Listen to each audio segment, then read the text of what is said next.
اعوذ باللہ من الشیطان الرجیم بسم اللہ الرحمن الرحیم۔ آیات نمبر 42۔ لو کانا، لو اگر، کانا ہو، عرضاً مال، قریباً نزدے، اگر مال نزدے ہو، مال غنیمت نزدے ہو، نظر آ رہی ہو، ایکسپیکٹیشن یہ ہو کہ مال غنیمت مل جائے گی۔ وَلَمَّا رَجَعَ النَّبِيُّ صلی اللہ علیہ وسلم عن غزوہ تبوک، جب نبی کریم صلی اللہ علیہ وسلم غزوہ تبوک سے واپس آئے، اظہر اللہ نفاق قوم، اللہ نے جناب نبی کریم صلی اللہ علیہ وسلم کو ایک گروہ کا نفاق صاف بتا دیا، صاف ظاہر کر دیا کہ ان لوگوں نے نفاق سے، منافقت سے کام لیے۔ والعرض، عرض سے کیا مراد ہے؟ مراد ہے ما یرد من منافع الدنیا، دنیا کا نفع جو ہے اس کو عرض کہتے ہیں۔ والمعنی غنیمت قریبہ، معنی ہیں قریب غنیمت، مال غنیمت۔ اگر آپ کو مال غنیمت کی توقع زیادہ ہو، اس وجہ سے کہتے ہیں کہ مال غنیمت قریب ہے، انہیں ملنے کی امید زیادہ ہو، یہی مراد ہے۔ اخبر عنہم انہم لو دعوا الی غنیمت، اگر بلاؤنا کہ فلانے لڑائی میں، فلانے جنگ میں غنیمت مل جائے گی، تو پھر جلدی آتے ہیں۔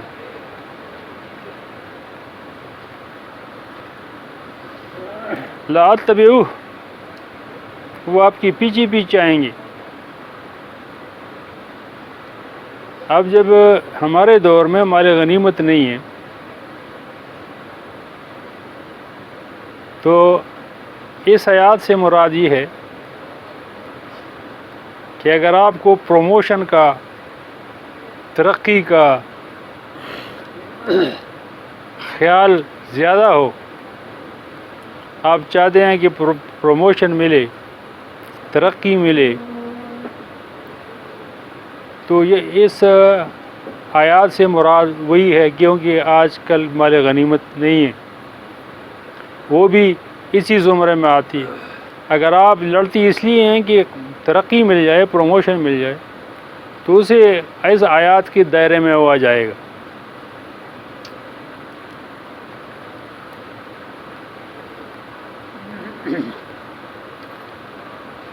وَسَفَرًا قَاصِدًا لا تَتَّبِعُوكَ، اگر سفر معین ہو، راستہ آسان ہو، قاصداً یعنی سہل ہو، آسان ہو راستہ، پہنچنا بھی آسان ہو، گرمی نہ ہو، تو پھر تو وہ ٹھیک ہے، وہ کہتے ہیں ہم جہاد کے لیے آئیں گے۔ لیکن اگر مال غنیمت نہ ملنے کی توقع ہے، یا پرخطر کٹھن راستہ ہے، تو اس صورت میں وہ نکلنے کے لیے تیار نہیں ہوتی۔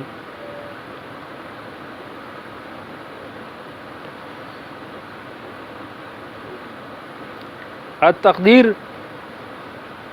تقدیر کیا ہوگی؟ تقدیر شاید میں اگر بولوں تو آپ اس سے یہ کنفیوز نہ ہو۔ عربی میں تقدیر اس جملے کو کہتے ہیں جو فرض کیا جاتا ہے، پروپوز جو جملہ ہوتا ہے کہ اگر اس کا مطلب یہ سمجھا جائے تو یہ ٹھیک ہوگا، اسی کو تقدیر کہتے ہیں۔ اگر آپ گرامیٹیکلی تقریر جو ہے نا، وہ اگر میں بھولوں اور میں وضاحت نہ کروں تو اس سے مطلب یہ ہوگا کہ جو پروپوز جملہ ہوتا ہے، جو معنی دینے کے لیے لایا جاتا ہے، اس کو تقدیر کہتے ہیں۔ تو التقدیر لو کان عرضا قریبا و سفرا قاصدا سہلا معلوم الطرق، اگر مال غنیمت ملنے کا بھی امکان ہو، راستہ بھی آسان ہو،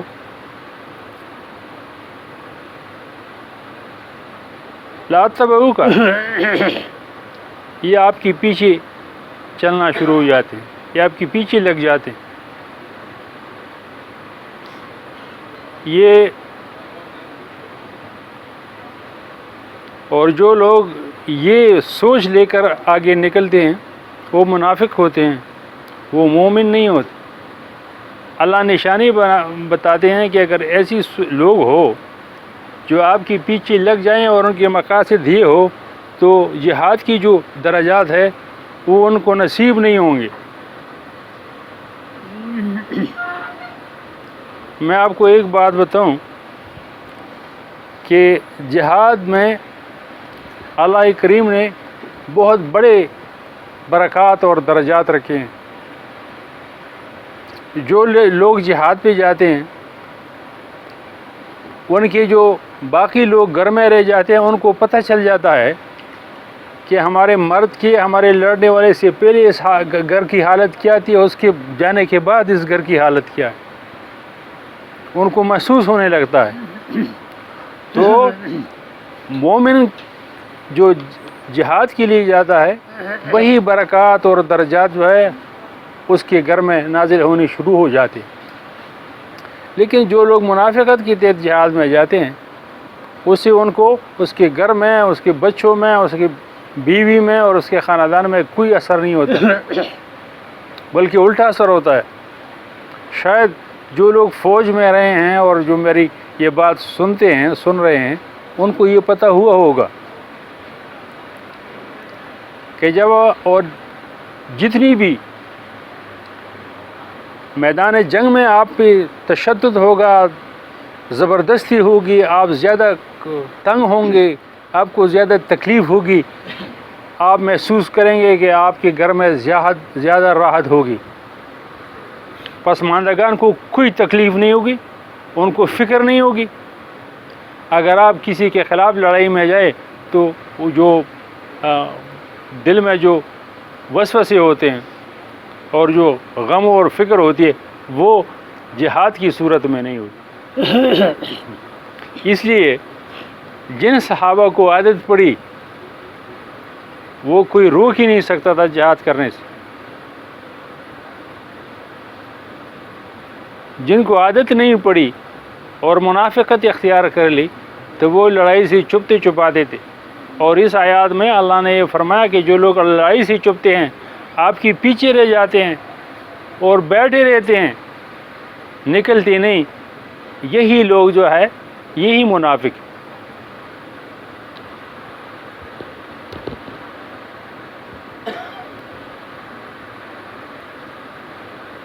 ولیکن بعدت علیہم الشقہ، ان پر جو شقہ ہے، جو تکلیف اور مصیبت ہے اس کو دور لے جاتا ہے۔ الشقہ السفر الی ارض بعید، شقہ کس کو کہتے ہیں؟ دور کے سفر کو کہتے ہیں۔ جب دور کا سفر ہو، تکلیف دہ سفر ہو، ان لوگوں کو یہ بات دور رکھ دیتے ہیں، دور کر دیتے ہیں جہاد سے کہ ہمیں تکلیف ہو جائے گی۔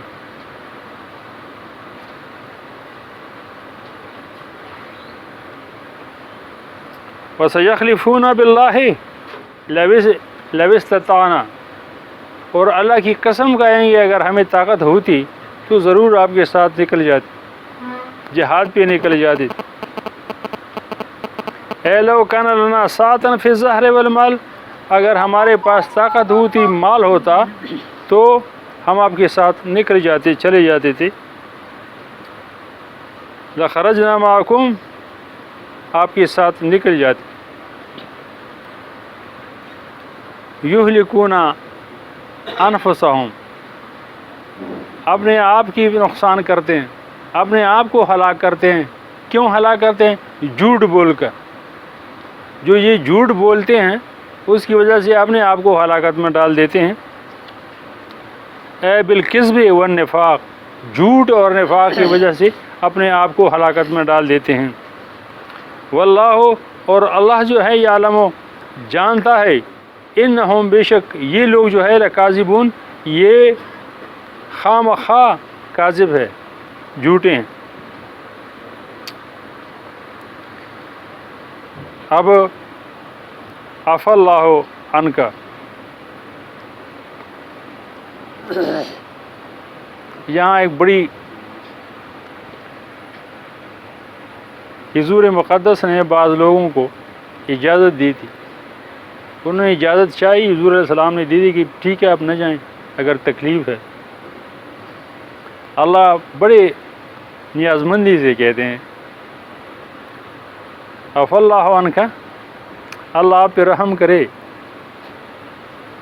اے پیغمبر، اللہ آپ پہ مہربان ہو، اللہ آپ کی لغزش کو معاف فرمائیں.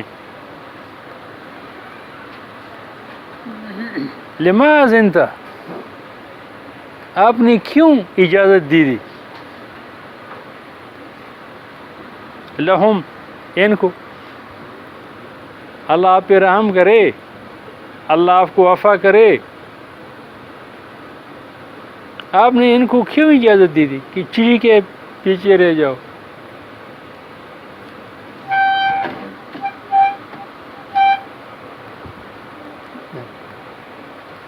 ہمارے یہاں مسئلہ کیا ہے آپ کو پتہ ہے؟ ہمارے یہاں مسئلہ یہ ہے کہ ہم اس پر لڑتے رہتے ہیں کہ حضور مقدس کو علم غیب ہے کہ نہیں ہے، حضور علیہ السلام چھپے رازوں کو جانتے ہیں یا نہیں جانتے. خدا کے بندو، علم غیب پیغمبر کے پاس جو علم غیب ہوتا ہے وہ کیا ہے؟ علم غیب ہے، وہ موہوب ہے، وہ علم غیب دیا گیا ہے. جب علم غیب دیا جائے تو وہ علم غیب اللہ تعالیٰ کے علم غیب کی طرح نہیں ہے. اللہ تعالیٰ کا علم غیب جو ہے وہ ازلی ہے، یہ اللہ تعالیٰ کی ذات کا حصہ ہے، یہ اس کی صفت ہے، یہ اللہ کریم کا عرض ہے. کیوں عرض ہے؟ جوہر کی وجہ سے عرض ہے. یعنی اللہ کی ذات کے ساتھ یہ جس طرح آپ کے یہ بوتل میں پانی ہے تو پانی نے بوتل کی شکل اڈاپٹ کی ہے. پانی عرض ہے اور بوتل جو ہے وہ جوہر ہے. اللہ کی ذات جوہر ہے اور اس کا علم غیب جو ہے وہ عرض ہے، اس جوہر کی صفت ہے. یہ اللہ کی ذات سے آپ توڑ نہیں سکتے. چنانچہ پیغمبر کو، کسی فرشتے کو موقع کے مطابق، ضرورت کے مطابق، اللہ کی دین کے ارتقاء اور ترقی کے مطابق جو علم غیب چاہیے وہ دے دیتے ہیں، لیکن وہ علم ازلی نہیں ہے، وہ ودیت کیا گیا علم ہے. کسی کے پاس زیادہ ہے، کسی کے پاس کم ہے. حضرت موسیٰ علیہ السلام کے پاس علم جو ہے، اللہ فرماتے ہیں آپ سے ایک اور آدمی جو ہے وہ آپ سے زیادہ علم رکھتا ہے. لیکن خضر علیہ السلام کو جو علم تھا وہ موسیٰ علیہ السلام کے پاس نہیں تھا. موسیٰ علیہ السلام کا علم ان کے پاس نہیں تھا، کیونکہ خضر علیہ السلام کا علم غیب اس کا جو عہدہ تھا، اس کا جو آفس تھا، اس آفس کا تقاضا تھا. موسیٰ علیہ السلام کے پاس جو علم تھا وہ پیغمبر کے پوسٹ کا، آفس کا تقاضا تھا. اس لیے ہمیں ان چیزوں کو کنفیوز نہیں کرنا چاہیے. جس طرح ہم کہتے ہیں نا کہ حضور مقدس صلی اللہ علیہ وسلم حاضر و ناظر ہے، حاضر و ناظر کو کنفیوز نہیں کرنا چاہیے. اگر کوئی مجھ سے پوچھے کہ حضور علیہ السلام حاضر و ناظر کیا ہے، جناب نبی کریم صلی اللہ علیہ وسلم فرماتا ہے جو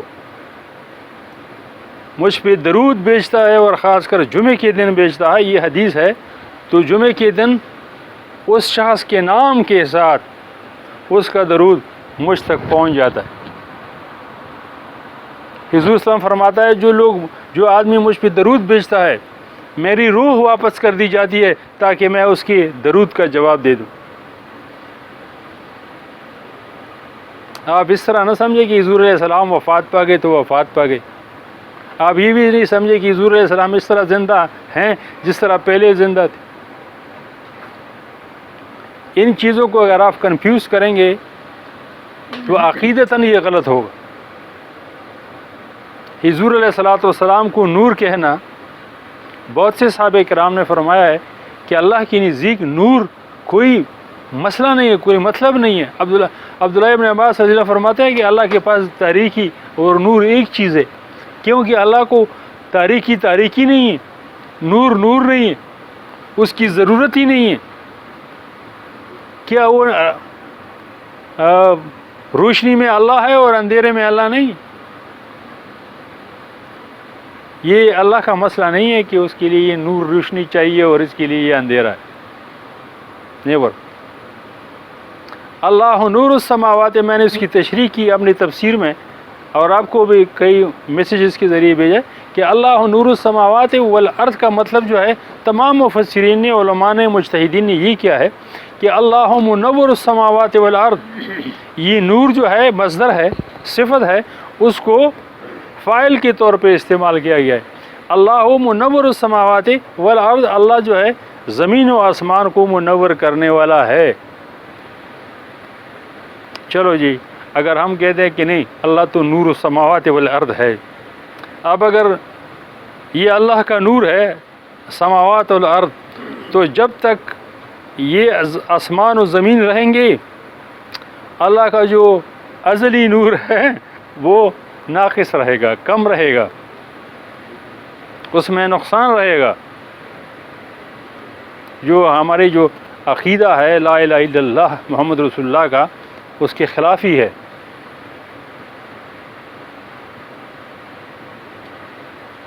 ہمارے ایک وکیل صاحب تھے، بہت سے لوگ جانتی بھی ہے، میں اس کا نام نہیں لینا چاہتا، وہ آخر عمر میں کہتے ہیں ہندوازم سے بڑا متاثر ہو گیا تھا۔ تو اس نے ایک دفعہ مجھ سے کہا کہ بھائی تم کہتے نا ہمعوس کہ one in all in one, کہ تمام مخلوق جو ہے یہ اللہ کا حصہ ہے، اللہ مخلوق کا حصہ ہے، تو یہی تو ہندو بھی کہتے ہیں جس کو وحدت الوجود کہتے ہیں۔ میں نے ان کو بتایا کہ ہندو اس لیے کہتا ہے کہ وہ قیامت کو نہیں مانتے، لیکن آپ مجھ سے اگر آپ کہتے ہیں کہ آپ اس کو مانیں تو میں اس لیے مان نہیں سکتا کہ میں قیامت کو مانتا ہوں۔ قیامت کا مطلب کیا ہے؟ اس کائنات کو ختم کرنا ہے۔ اس کائنات کو ختم کرنے کا مقصد آپ کے خیال میں یہ ہوگا کہ اللہ اپنے ایک وجود کی ایک حصے کو ڈیمیج کر دے گا۔ پھر اگر آپ کہیں کہ ہم معوس ہے، اللہ اس جہان کا حصہ ہے، جہان اللہ کا، تو پھر تو ٹھیک۔ اگر آپ قیامت کو مانتے ہیں تو یہ کیا ہے؟ یہ بعض عقائد ہیں جو ہم بڑی لینیئنٹلی لیتے ہیں یا بڑی جذباتی طور پر لیتے ہیں، لیکن وہ ہمارے بنیادی عقائد کو وہ ٹچ کرتا ہے، اس کو خراب کر دیتا ہے۔ اب ہم کہتے ہیں حیات النبی، حضور علیہ السلام زندہ ہے، حضور علیہ السلام وفات پا گئے ہیں۔ اگر آپ مجھ سے کہیں کہ حضور علیہ السلام زندہ ہے یا حضور علیہ السلام وفات پا گئے ہیں، میں کہتا ہوں حضور علیہ السلام خود فرماتے ہیں کہ جو مجھ پہ درود بھیجتا ہے اللہ مجھ کو اپنا روح واپس کر دیتا ہے تاکہ میں اس کا جواب دے دوں۔ یہ حدیث ہے۔ آج بھی سورۃ حجرات کی 2 نمبر آیات جو ہے اس میں یہی لکھا ہے کہ لا ترفعوا اصواتکم فوق صوت النبی صلی اللہ علیہ وسلم، اپنی آوازیں حضور علیہ السلام کی آواز سے اونچی نہ کرو۔ آج بھی یہ قرآن کا یہ حکم حضور مقدس صلی اللہ علیہ وسلم جس ایریا میں دفن ہیں اس پہ یہ لاگو ہے۔ آپ وہاں کبھی بھی شور نہیں کر سکتی۔ یہ جناب نبی کریم صلی اللہ علیہ وسلم کی توہین ہے۔ اگر وہ وفات پا گئے ہیں تو آپ شور کیوں نہیں کرتے؟ بھئی کوئی وفات پا گیا ہے تو اس کے لیے شور کا کیا مسئلہ؟ جو وفات پائے تو اس کی بیوی کے ساتھ آپ نکاح کیوں نہیں کر سکتے؟ اس لیے میں آپ سے کہتا ہوں کہ حضور علیہ السلام کی شان مبارک وہ ہے جہاں ہم اگر ریٹیل میں جائیں گے تو ان کی وفات کا مطلب یہ نہیں ہے جس طرح عام لوگوں کی وفات کا مطلب، اس کی حیات کا یہ مطلب نہیں ہے جس طرح عام لوگوں کی حیات کا مطلب۔ اس لیے ان چیزوں کے بارے میں ایک تخیل بنانا، ایک خیال بنانا اور اس کے اندر ڈسکشن کرنا اور لوگوں کو جناب مناظرے اور دعوتیں دینا کہ بھئی آؤ میرے ساتھ مناظرہ کرو، یہ کام کی کوئی چیز نہیں۔ اس سے ہم اسلام کی خدمت نہیں، اسلام کی خدمت کہاں ہوتی ہے؟ میدان جنگ میں۔ حیات اور ممات کا تصور جو ہے وہ میدان جنگ میں ہوتا ہے۔ اللہ فرماتا ہے جو شہید ہو جاتا ہے وہ امر ہو جاتا ہے، اور جو شہید نہیں ہے وہ چاہے زندہ ہو یا مردہ ہو، اللہ کی نیز اس کی کوئی حیثیت ہی نہیں،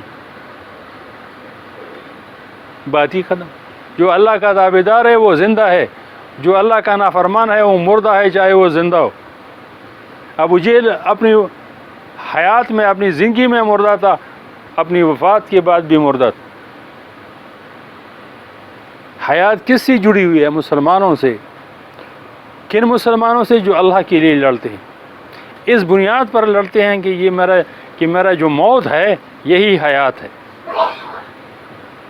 اس لیے اللہ فرماتے ہیں یہ جو لوگ وفات پا جاتے ہیں، قتل ہو جاتے ہیں، یہ اللہ کے ہاں رزق کھاتے ہیں۔ مطلب کیا ہے کہ یہ اللہ کی نزدیک جس مقصد کے لیے وفات پا گئے ہیں، اللہ اس مقصد اور امر کو زندہ اور تابندہ رکھتا ہے۔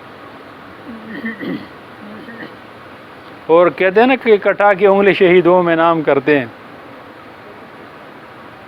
تھوڑی سی تکلیف برداشت کے کہتے ہیں جی ہم نے بھی بڑی تکلیفیں برداشت کی اللہ کی راہ میں۔ کیا تکلیفیں برداشت کی؟ جی 5 میل پیدل چلیں۔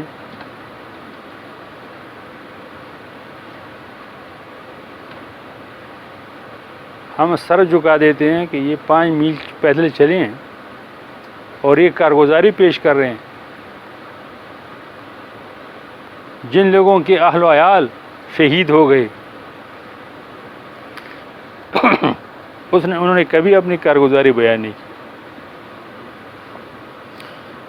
ان کی کارگزاری یہ ہے کہ یہ ہم یہاں بیٹھے ہیں، یہ ان کی وجہ ہے کہ ان کی وجہ سے قرآن حکیم آج ہمارے سامنے ہے۔ اسی طرح ہے جس طرح جناب نبی کریم صلی اللہ علیہ وسلم پر نازل ہوا بغیر کسی تحریف کے، زبر زیر کی۔ یہ ان حافظوں کا کمال ہے جس نے قرآن سیکھا، پڑھا۔ جب چنگیز خان لائبریری چلا رہے تھے تو ان کا خیال تھا کہ ان لوگوں کا علم اس لائبریری میں ہے۔ ان کو پتہ نہیں تھا کہ ان کے پاس ایک اور قسم کے کمپیوٹر ہے۔ یہ سارے جو ان کے علوم ہے ان کے دل میں ہے، ان کے دماغ میں ہے، یہ کوئی نہیں مٹا سکتا۔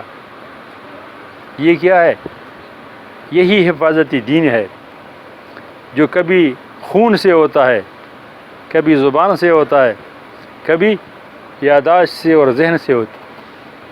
مسلمان یہ تمام طریقے استعمال کرتے ہیں اور فرماتے ہیں کہ لما اذنت لہم، آپ نے ان کو اجازت کیوں دی؟ اگر آپ اجازت نہیں دیتے تو کیا ہوتا؟ حتیٰ یتبین لکا، ان کو اجازت نہیں دیتی تاکہ آپ کو پتہ چلے، آپ کو ظاہر ہو جائے۔ کیا ظاہر ہو جائے؟ الذین، وہ لوگ صدقوا جو صادق ہیں، وتعلم، اور جان لے آپ الکاذبین، جھوٹوں کو۔ اگر آپ ان کو اجازت نہیں دیتی تو اس کی ساری کارگزاری کا پتہ میدان جنگ میں چلا جاتا۔ منافق کہاں پہ جانا جاتا ہے؟ جنگ کے اندر۔ صادق کہاں پہ جانا جاتا ہے؟ جنگ کے اندر۔ اب آیات کا مراد یہ ہے کہ اگر آپ نے نفاق کا، منافقت اور ایمان کا ٹیسٹ لینا ہے تو یہ قسم ہی نہیں ہے کہ آپ قسم اٹھائیں. طریقہ یہ ہے کہ جھوٹے اور سچے کا پتہ میدان جنگ میں لگے گا. اب تو میدان جنگ سچتی نہیں، جب سجے گا تو دیکھیں گے. کیا مراد؟ یہ ہے کہ ہم سبھی کچھ اس قسم کے لوگ ہیں، مشکوک قسم. جو مشکوک قسم کے لوگ نہیں ہیں وہ میدان جنگ میں ہوتے ہیں. یستاذنک کا آپ سے اجازت نہیں لیتے الذین وہ لوگ یؤمنون باللہ جو اللہ پہ ایمان رکھتے، والیوم الآخر اور قیامت کے دن پہ ایمان رکھتے ہیں، ان یجاہدوا یہ کہ جہاد کرے، باموالہم اپنے اموال کے ذریعے، اپنے مالوں کے ذریعے، وانفسہم اور اپنی جانوں کے ذریعے. جو لوگ مسلمان ہیں، مومن ہے، جس میں ایمان ہے، وہ اجازت کی ضرورت محسوس نہیں کرے. جی ہمیں اجازت دے دیں، ہم نہیں جا سکتے، ہمارے گھر جو ہیں اس میں کوئی مرد حضرت ہے ہی نہیں، یا ہمیں بہت ضرورت ہے سیکورٹی کی، وہ آپ سے اجازت نہیں دیتے. ایک مطلب یہ کہ کیا ایمان تمام خطرات، تمام خدشات کو چھوڑ کر اگر وہ جنوین بھی ہو تب بھی ایمان جو ہے نا اندھن تقلید کو کہتے ہیں؟ نہیں.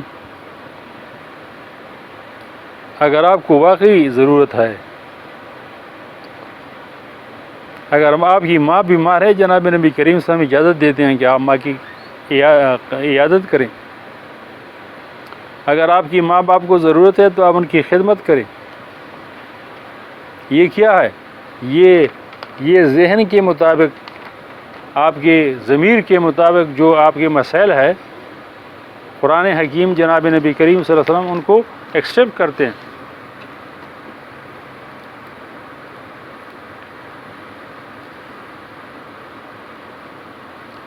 واللہ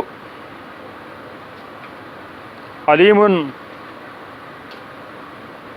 بالمنافقین، بالمتقین، بالمتقین، اللہ خبردار ہے متقیوں سے.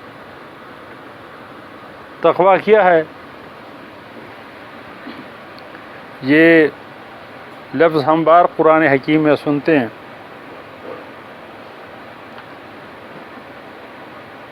حضرت عمر رضی اللہ عنہ ایک صحابی سے پوچھتے ہیں جو بڑے قرآن کے ماہر ہے، ان سے پوچھتے ہیں کہ جناب آپ کے خیال میں تقویٰ کیا ہے؟ فرماتے ہیں جی تقویٰ یہ ہے اگر آپ بالکل خاردار راستے پہ چل رہے ہو اور آپ کے کپڑے جو ہیں وہ بھی لمبے چوڑے ہو اور آپ کو خطرہ ہو کہ کہیں یہ پھنس نہ جائے کانٹے میں، اور آپ اس کو بالکل لپیٹ لیتے ہیں اپنے ساتھ، تو یہ تقویٰ ہے. کسی گناہ کے خطرے کو بھی پٹکنے نہیں دیتے، آنے نہیں دیتے، یہ تقویٰ ہے. اب تقویٰ کیا ہے؟ حضور مقدس فرماتے ہیں اگر کانا سامنے پڑا تو پہلے کانا کھاؤ تاکہ نماز میں کانا ہی کانا یاد نہ آئے. یہی تقویٰ ہے. اگر آپ کو ضرورت ہے اس کو پیچھے نہ کرو. اگر آپ کو قضاء حاجت کی ضرورت ہے چھوٹی بڑی کی تو آپ پیچھے نہ کرو، کیونکہ ساری عبادت کے درمیان وہی آپ کے ذہن پہ سوار ہو. اس خلل سے بچنے کے لیے جب آپ کوئی ایکشن کرتے ہیں یہ تقویٰ ہے. اور بہت ساری چیزیں ہیں جس میں نفس انوالو ہے. جب آپ اس انوالومنٹ کو دور کرنا چاہے to avoid your involvement, particularly psychological involvement, یہ تقویٰ ہے. انما یستاذنک الذین، آپ سے اجازت کون مانگتا ہے؟ الذین وہ لوگ لا یؤمنون باللہ جو اللہ پہ ایمان نہیں رکھتے، جو بے ایمان ہیں آپ سے اجازت مانگیں گے کہ جی ہمارے بہت زیادہ کام ہے، بہت زیادہ ضروری ہے، بچے ہیں، اور اگر آج کا بہانہ ہوتا تو کیا ہوتا ہے جی منع کے دودھ ختم ہو گئے ہیں اور پتہ نہیں فلانے کی فیس جو ہے وہ داخل کرنی۔ آج کل تو ماشاءاللہ ہمارے پاس جو لسٹ ہے وہ تو ان سے بھی بڑی لمبی ہے جس کا اللہ کریم ذکر فرما رہے۔ میں یہ نہیں کہتا کہ ہماری منافقت بھی بڑی لمبی چوڑی ہے، لیکن یہ ضرور کہوں گا کہ ہمارے پاس اگر یہ بات آ گئی لسٹوں کی اور معذرت پیش کرنے کی تو ہماری لسٹ بڑی لمبی ہے، اللہ معافی دے۔ اور جو بڑے لوگوں کی لسٹ ہے یہ تو چھوٹے لوگوں سے اور بھی بڑی۔ اور ہمارا یہ بھی خیال ہے کہ انشاءاللہ قیامت کے دن یہی لسٹ ہم اللہ کے سامنے رکھیں گے، اس سے بڑی جہالت کہاں ہے؟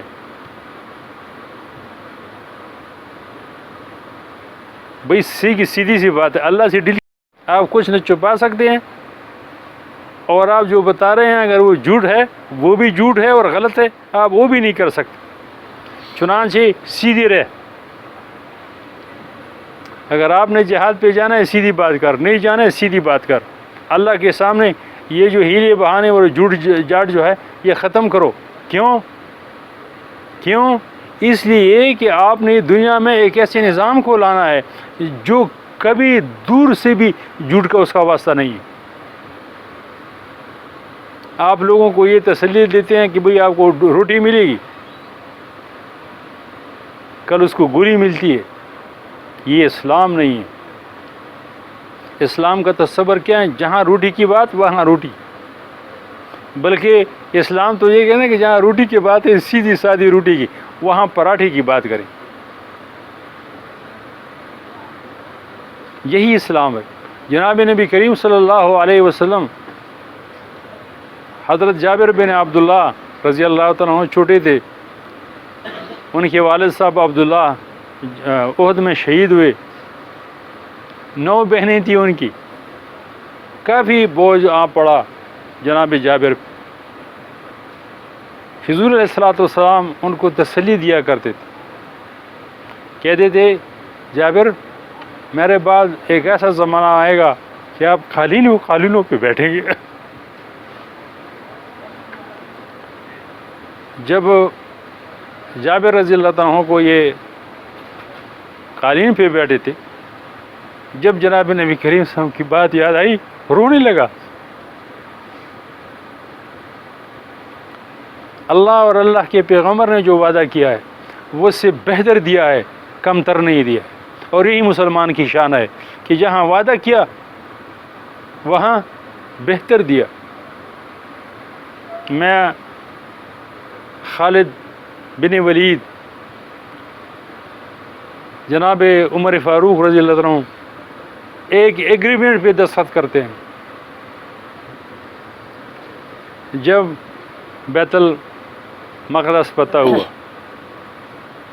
جب فلسطین پر مسلمانوں کی حکمرانی ہوئی، اور کبھی مجھے موقع ملا میں پورے خط آپ کو پڑھ کے سناؤں گا۔ اس خط میں کیا تھا؟ آپ کی کسی بھی کلیسا کو، آپ کی کسی کی گرجا کو، کسی کی فلانا کوئی بھی حق ہو اس کی خلاف ورزی نہیں ہوگی، اس کو گرایا نہیں جائے گا، اس پہ پریشر نہیں ہوگا، اس پہ ریپریشن اور ظلم نہیں ہوگا۔ اور ایک لمبی چوڑی لسٹ دی ہے، جب تک مسلمان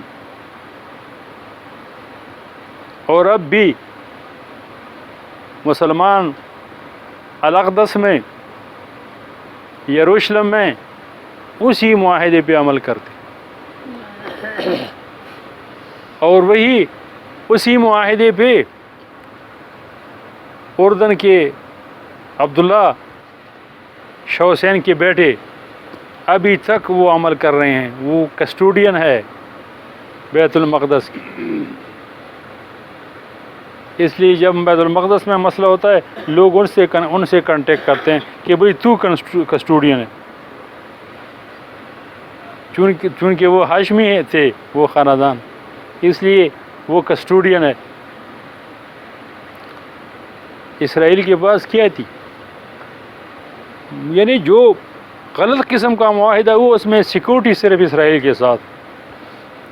لیکن اب آج جو مسئلہ ہے وہ کیا، انہوں نے سیکورٹی کو اتنا ایکسٹینڈ کیا، جس طرح انہوں نے گائے ذبح کرنے کے ایک مسئلے کو پورا ایک لمبا تمار بنا دیا تھا کہ گائے آدھی ہے، نیلی ہے، پیلی ہے، پھر جا کے ذبح کیا۔ قرآن فرماتے ابھی انہوں نے کیا گیا، ابھی گیٹ لگائے ہیں۔ بھئی آپ سیکورٹی کا مطلب یہ کہ آپ باہر کا سیکورٹی کریں گے نا، گیٹ لگانے کی کیا ضرورت؟ جہاں دروازے ہیں ان پہ گیٹ تھرو لگائیں۔ تو اس کے خلاف فلسطین اٹھے۔ یہ معاہدہ تھا مسلمانوں کا، اور اس پہ قائم رہے۔ جناب نبی کریم صلی اللہ علیہ وسلم نے جو میثاق مدینہ ہے ان پہ قائم رہے، حدیبیہ پہ قائم رہے، چاہے اس میں نقصان ہے یا نفع ہے، مسلمانوں نے معاہدات کی خلاف ورزی نہیں کی۔ ٹھیک ہے، اب آئیں کہ قرآن اس کی وضاحت کس طرح کرتے ہیں۔ الذین، وہ لوگ لا یؤمنون، جو ایمان نہیں رکھتے، باللہ، اللہ کی ذات پر، والیوم الآخر، اور روز قیامت پر، وارتابت قلوبہم، وہ یا وارتابت دونوں ٹھیک ہے، وارتابت قلوبہم، کیوں؟ ان کے دلوں میں شک ہے۔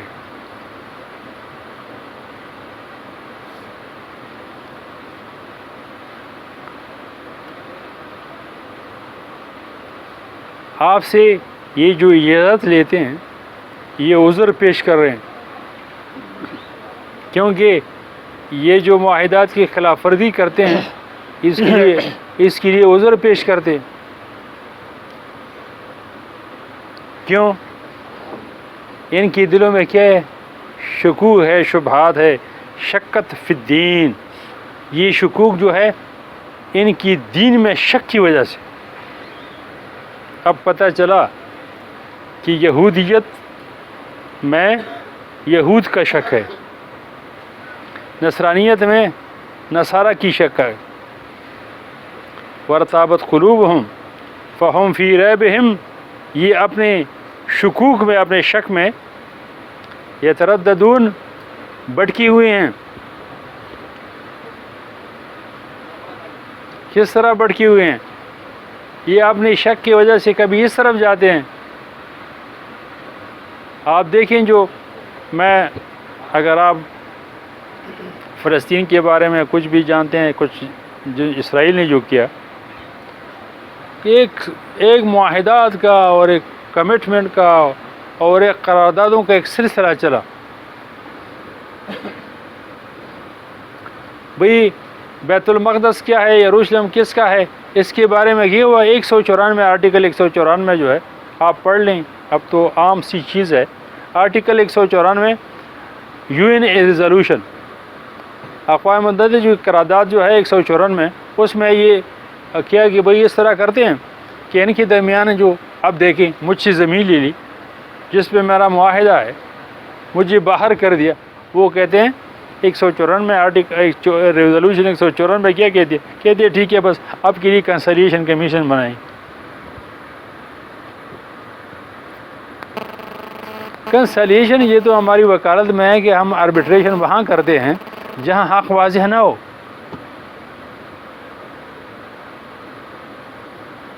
کنسلیشن وہاں کرتے ہیں جہاں حق واضح نہ ہو، بلکہ ہم ایک چیز کو اپنے حق سمجھ کر مانگتے ہیں تو اس میں کنسلیشن ہوتی ہے۔ یہاں 194 میں آخر کار 194 میں جو ہے وہ کنسلیشن کمیشن میں بدل گئی۔ آج تک اس کنسلیشن کمیشن نے یہ بتایا نہیں کہ بیت المقدس کس کا ہے، یروشلم پہ کس کا قبضہ ہونا چاہیے۔ 1.5 سال یہ کیا ہے؟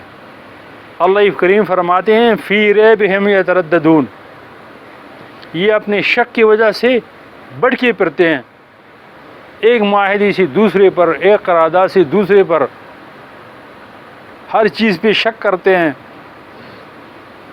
کیوں شک کرتے ہیں؟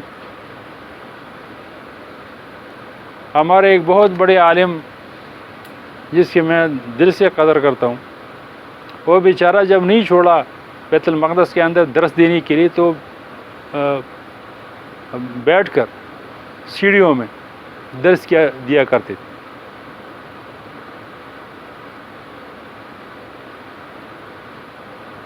اس لیے کہ ہم نے اپنی معاہدات کی خلاف ورزی نہیں کی، اس کی پاسداری کی، یہ مسلمانوں کی شان ہے۔ اچھا، اللہ پاک ایک اور چیز کو واضح کرتا ہے، وَلَوْ أَرَادُوا الْخُرُوجَ، اگر ان کا نکلنے کا، لشکر کشی کا خیال ہوتا، ارادہ ہوتا، لَعَدُّوا لَهُ عُدَّةً، تو یہ کم از کم تیاری تو کر لیتے نا۔ تیاری کرنے کے بعد اگر یہ معذرت کرتے کہ ہمیں کام ہے تو پھر تو ٹھیک ہے۔ یہ تو اتنے جھوٹے ہیں کہ انہوں نے کی تیاری نہیں ہے، پہلے سے یہ تو شدہ ہے کہ ان کے ساتھ نہیں جانا، جنگ بدر میں ایسے ان لوگوں سے واپس ہونا ہے، جنگ احد میں ان لوگوں سے واپس ہونا ہے، یہ جان بوجھ کر کوئی تیاری نہیں کی، تو یہ تو ان کی نیت سے پہلے لگتی تھی کہ یہ آپ کے ساتھ نہیں نکلیں گے۔ ٹھیک ہے، مطلب کیا ہے؟ کہتے ہیں کہ جہاد کی پہلی شرط جو ہے وہ تیاری ہے، جس کو ہم اپنی زبان میں ارسنل کہتے ہیں۔ اگر آپ کے پاس ارسنل نہیں ہے،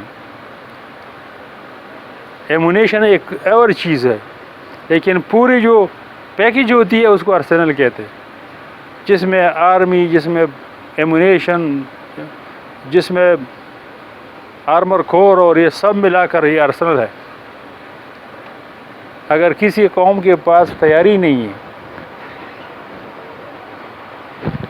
تو کیا وہ نکلیں گے؟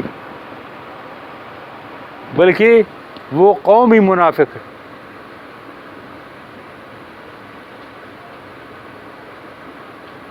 اور آج تو صورتحال یہ ہے کہ جن لوگوں کی تیاری ہے وہ کیا ہے؟ وہ منافقت ہے۔ میں اس ملک کا نام نہیں لینا چاہتا، اس کے ساتھ ہمسائے ہیں، سارے مسلمان ہیں، کسی کا اس کے ساتھ جھگڑا ہی نہیں۔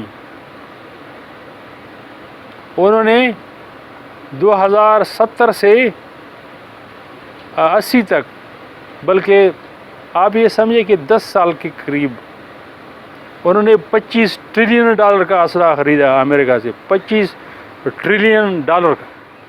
امریکہ کی ٹوٹل اکانومی $11 ٹریلین۔ امریکہ کی ٹوٹل اکانومی $11 ٹریلین ہے۔ اس ملک نے جو اسلحہ خریدا وہ $25 ٹریلین کا ہے، اس کی مکمل اکانومی سے 2 گنا سے بھی زیادہ۔ کس کو سپورٹ کر رہے ہو؟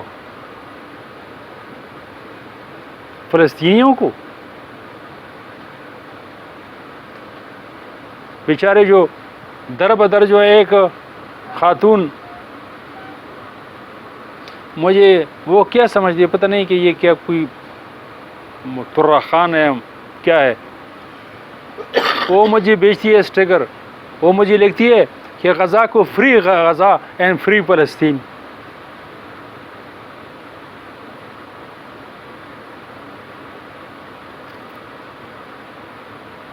یہی مایوسی ہے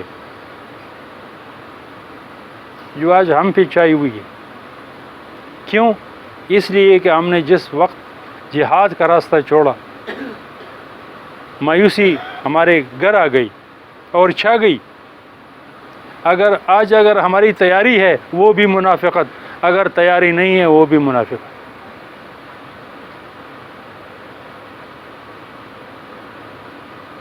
اور خاص کر وہ بچے جو مجھے میسج کرتے ہیں، میں کیا کر سکتا ہوں؟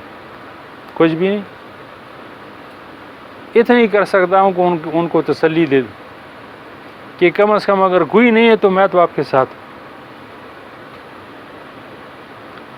اس لیے اللہ کریم فرماتے ہیں وَلَوْ أَرَادُوا الْخُرُوجَ لَأَعَدُّوا لَهُ عُدَّةً، اگر ان کا خیال ہوتا، ان کا ارادہ ہوتا نکلنے کا، لشکر بن کے نکلنے کا، تو یہ کم از کم تیاری تو کر دیتے۔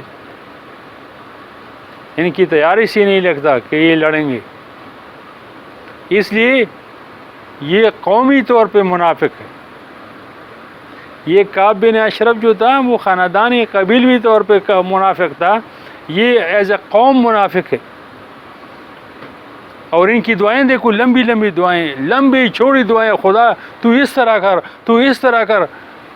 جب خدا ان فلسطینیوں کے ایک بچی کی آواز سنتا ہے، کبھی اللہ تمہاری آواز نہیں سنے گا، اللہ جو افیکٹڈ ہے اس کی آواز سنتا ہے، اللہ منافقوں کی آواز نہیں سنتا۔ اور وہ منافق جو کلمہ بھی بولتا، ہر اٹھتے بیٹھتے اللہ اکبر اللہ اکبر سبحان اللہ ماشاء اللہ، یہ بات بات پہ یہ کہتے ہیں، اور اللہ جواب میں کیا کہتے ہیں؟ یہ منافق ہے، جھوٹ ہے، یہ نہ اللہ کو مانتا ہے، یہ نہ ماشاء اللہ کو مانتا ہے، یہ نہ انشاءاللہ کو مانتا ہے، یہ صرف اپنے پیٹ کو بچا رہا ہے، اپنی ذات کو بچا رہا ہے۔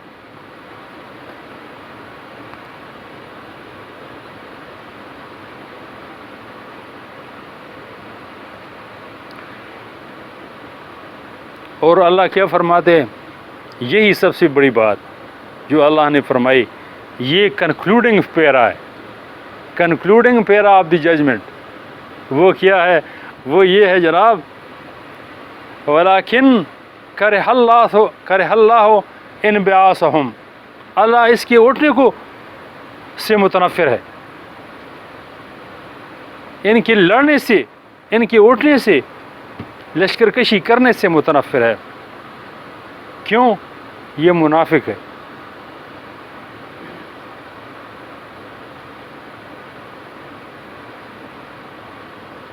اللہ نہیں چاہتے کہ یہ اے حضور مقدس یہ آپ کے ساتھ نکلے۔ کیوں؟ یہ راستے سے واپس ہو جائیں گے، یہ آپ کے صفوں میں چلے جائیں گے، آپ میں نفرت پلائیں گے، آپ کی جو یکجہتی ہے اس کو خراب کر دیں۔ فَصَبَّتَهُمْ، یہی سب سے بڑی بات، فَصَبَّتَهُمْ، اللہ نے اس کو آپ سے روک دیا کہ اس ماحول کو گندا نہ کرو، جو جناب نبی کریم صلی اللہ علیہ وسلم کا ماحول ہے، جو ایمان اور تقوی کا ماحول ہے، جو آخرت کا ماحول ہے، اس کو گندا نہ کرو۔ فَصَبَّتَهُمْ، اللہ نے آپ سے روک دیا۔ وَخَذَلَهُمْ لِأَنَّهُمْ قَالُوا إِن لَّمْ يُؤْذَنْ لَنَا فِي الْجُلُوسِ أَفْسَدْنَا وَحَرَّضَ عَلَى الْمُؤْمِنِينَ، یہ خود نہیں کرتے تھے، یہ اور مسلمانوں کو بھی کہتے تھے کہ بھئی یہ بڑا مسئلہ ہے، آپ کو یہ مسئلہ ہے، آپ نہ جائیں، آپ کیا کر رہے ہیں۔ وَقِيلَ اقعدوا مع القاعدين، چلو زنانیوں، چلو عورتوں کے ساتھ گھر میں بیٹھ جاؤ۔ نکلنا مردوں کا کام ہے، بہادروں کا کام ہے۔ جو آدمی منافق ہے اس کا حوصلہ عورتوں سے بھی نیچے ہے۔ بلکہ میں یہاں دو خواتین ہیں مجھ سے اکثر کانٹیکٹ میں رہتی ہے، ام احمد رامیہ اور نجا عبداللہ، وہ جب میں دیکھتا ہوں وہ جلوس کے آگے ہوتی ہے، میں ان کو خراج تحسین پیش کرتا ہوں۔ یہ سارے مل کر بھی اس ایک خاتون کا مقابلہ نہیں کر سکتے۔ کیوں؟ یہ منافق نہیں ہے۔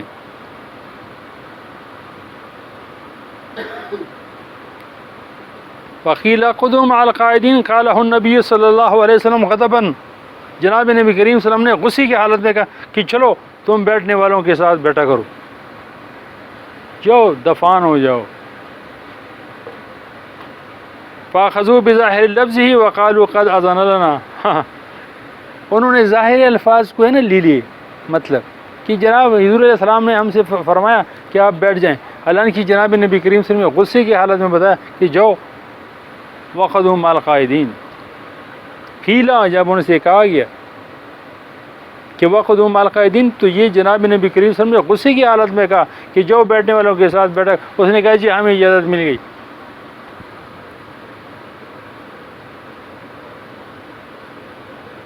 اب وہ ڈیٹیل ججمنٹ آئے گی تو پتہ چلے گا کہ اجازت حضور علیہ السلام نے دی ہے کہ نہیں دی ہے۔ جب اللہ نے ڈیٹیل ججمنٹ دی، فرمایا یہ تو غصے کی حالت میں جناب نبی کریم صلی اللہ علیہ وسلم نے فرمایا تھا، یہ روایت نہیں ہے، اسلام کا طریقہ نہیں۔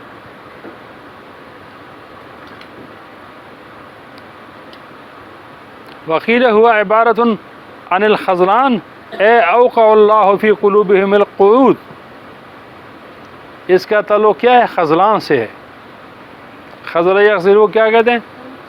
کسی گروہ کو، کسی اس کو چھوڑنا کہتے ہیں۔ اللہ نے قعود کو، پیچھے رہنے کو، گھر میں بیٹھنے کو ان کے دلوں میں بٹھائے۔ یہ پتہ نہیں مجھے یہ زیادہ مناسب موقع ہے یا نہیں۔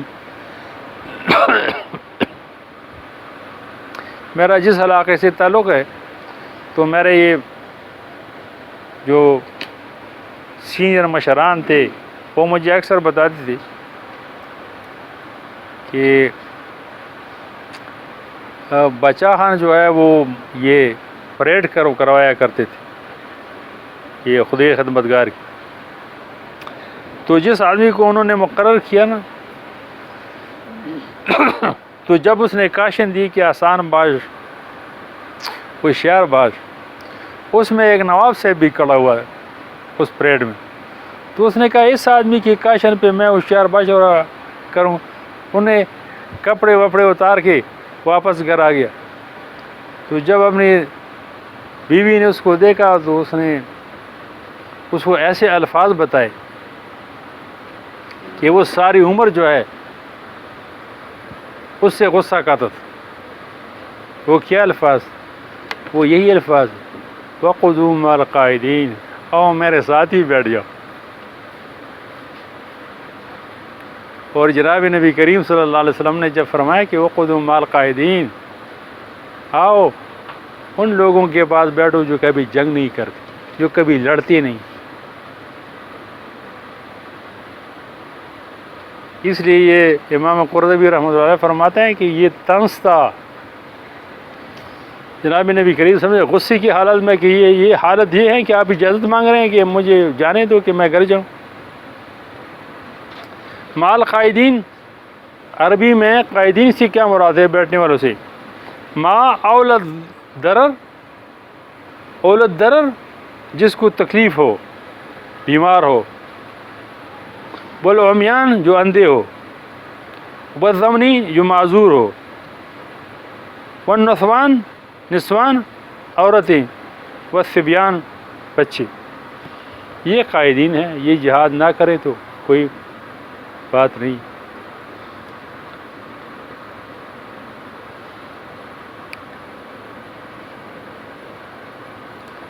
لو خرجوا فیکم ما زادوکم الا خبالا، یہ ایسے پلید لوگ ہیں کہ اگر آپ کے ساتھ نکل جاتے تو آپ کے سارے مجمع کو خراب کر دیتے۔ فلو خرجو، اگر یہ نکل جاتی، فیکم تمہارے اندر، یعنی تم میں کہ تمہارے ساتھ نکلتے، ما زادوکم یہ نہیں بڑھاتے تھے، الا مگر خبالا فساد تمہارے اندر، یہ تمہارے اندر فساد ڈلوانے آتے، ادروائز یہ نہیں کہ آپ کی مدد کریں۔ هو تسلیت للمؤمنین فی تخلف المنافقین عنہ، اللہ کریم تسلی دے رہے ہیں مومنین کو کہ ان کا پیچھے رہنا مسلمانوں کے حق میں جاتا، یہ اگر آپ کے ساتھ ہوتے آپ میں اور پھوٹ ڈال دیتے۔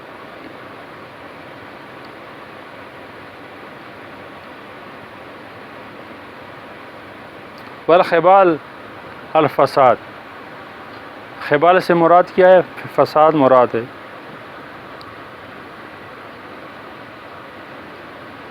ولا آؤ دعو خلالکم، معنی لا اسرعوا فیما بینکم بالفساد. واودعوا یہ محاورہ ہے، واودعوا خلالکم، اور خالی جگہ پر کرتے تھے، جس طرح ہم کہتے ہیں فل اپ دا بلینکس. واودعوا خلالکم، جہاں تھوڑی سی کمزوری نظر آتی تھی نا، فوراً جا کے وہاں اپنا قصہ شروع کر دے. جناب یہ تو اچھی بات ہے کہ میں فلانے جنگ سے رہ گیا، ورنہ ہوتا تو فلانے کی طرح قتل ہو جاتا، بچی بھی ہیں ان کی اور فلانے کوئی اس کا پوچھتا نہیں.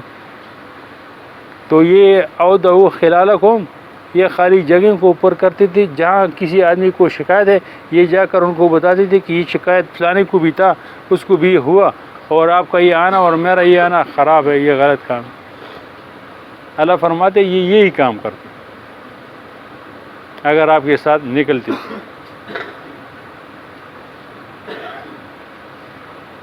اے ما زادوکم قوہ، یہ تمہاری قوت بڑھاتے نہیں تھے. کیا کرنا تھا انہوں نے کرنا تھا ایقاع اور اختلاف، پھوٹ ڈالنا، والاراجیف، افواہیں اڑانا.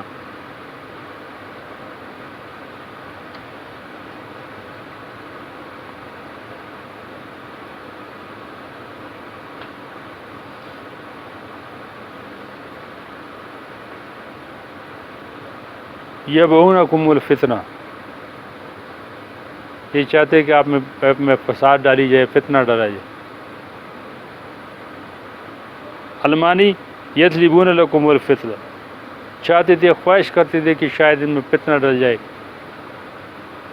اس میں کوئی بدی مخالفت پڑ جائے.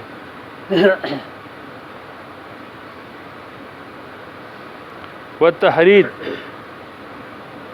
لوگوں کو انڈیوس کرتے تھے کہ یار چھوڑو، یا کیا ہے مسلمانی میں، کہتے بھائی ہم پہلے جو کر رہے تھے بڑے مال تھے، یہ جنگ جدل اور خاندان کے خاندان شہید ہوئے، قتل ہوئے، اس کی بڑی خرابی ہے جو نیا دین ہے. اور ایک چیز جو اللہ اشارہ فرماتے ہیں جو بہت عام ہے، بہت عام، جو اسٹریٹجی کے لحاظ سے بہت اہم، وہ کیا ہے؟ اللہ فرماتے ایک تو یہ کام کریں گے کہ آپ میں افواہیں پھوٹ ڈالیں. دوسری کیا؟ دوسری بات یہ ہے کہ وفیکم سماعون لہم، آپ میں، تم میں ان کی جاسوس ہے، جو آپ کی پوری اسٹریٹجی کا ان کو پتہ بتاتے ہیں کہ یہ اس لڑائی میں یہ اسٹریٹجی ہے، اس جگہ پہ یہ اسٹریٹجی.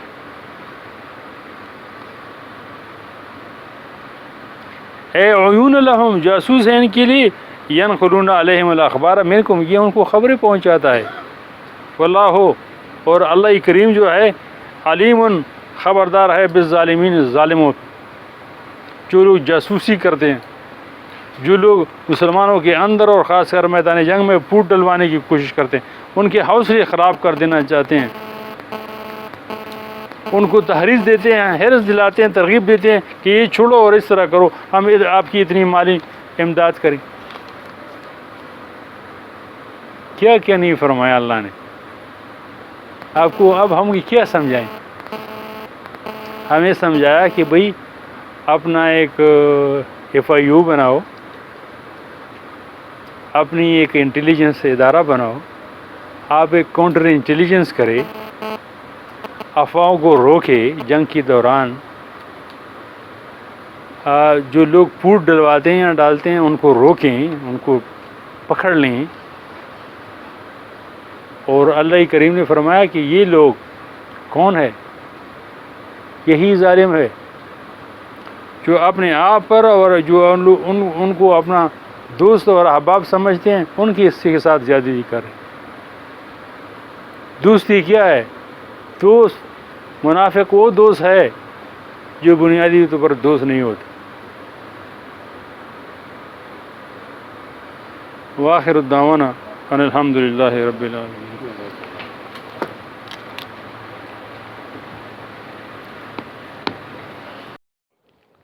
وعلیکم السلام.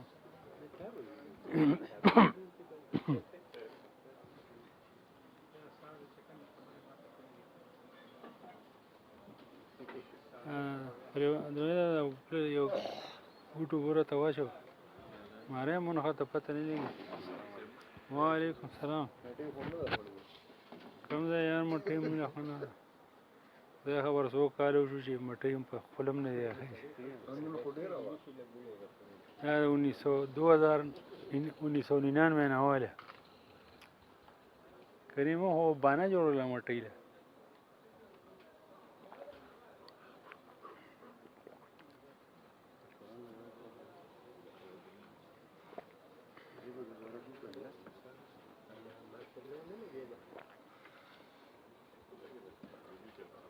آسان څه شو دا خوا کې د دیو شر کوي ټیکنیشن وایي.